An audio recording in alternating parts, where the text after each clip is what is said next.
Thanks for tuning in, y'all. Today we have a viewer submitted unit, so that's pretty cool.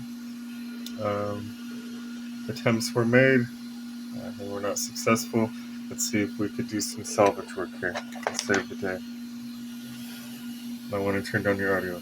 3, 2, 1.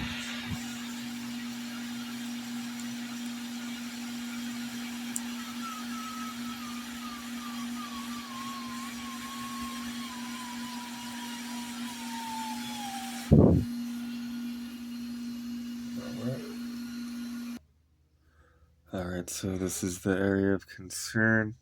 Battery connector.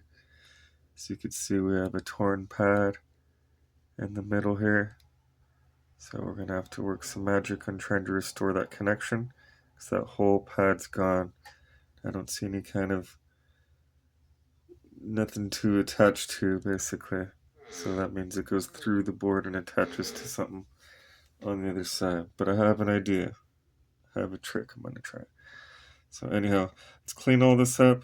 Let's get some fresh solder, get a fresh battery connector on there, along with a jump wire. And let's see what we could do.